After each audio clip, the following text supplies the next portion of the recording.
order. So, nagkaroon na i-monitor ang mga kamerkaduhan kaya dito man gadagan ang mga kabos nato nga mga kaigsunan. So nadiha ang level sa among monitoring.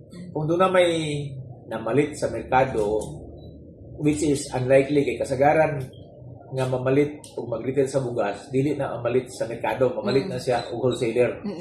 Kay kanang 5 pesos kada kilo sa gani 2, 3 may na sa gamay nga tindahan per kilo nga ginansya. Giuban nato tungod aning executive order, kauban ang police, DTI, kanyan to, kauban kay nato every 2 to 3 days ang city government. In fact, ang city government doon nagimugna nga local policy pod para sa monitoring sa mga produkto dili lang sa bugas, no. Kauban namo na sila sa pag-monitor. Pero ang Department of Agriculture, itasan din kaladlaw. Kay kaladlaw kay requirement pag-report sa unsang dagan sa mga major cities o kada region sa presyo sa bugas ug uban nga agricultural products. Ang apil ang mga lagot mo among ginamonitor sa kanang kada adlaw. Naging may 2 or 3 ka tawo nga kada adlaw mura gini ang trabaho mag-monitor din input na sa among monitoring system. Amo po na ilabay sa national government.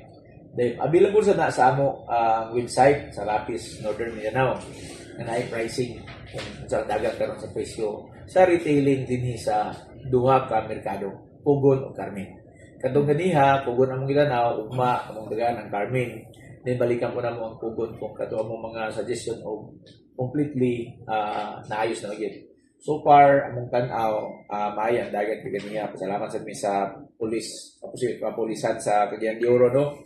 Nasa sila ito, ang market administrator dito man yung mga tao, no, dito ganiha dito sa BPI atong sa Department of Agriculture. So kini mahimo na niya nga regular namo nga gahimo, no, akong tan-aw para for a purpose of kaning pagsiguro nga ma-implement kini kanang 2 to 3 times a week nga monitoring para lang gyud sa bugas nga kauban ang ubang mga salang buhatan. Pero kami kaduhan ni sobra, pwede duha ang option, pwede diretso ireklamo sa DTI o sa Department of Agriculture o niya sa nga tindahan aron ang masubay asa dapit.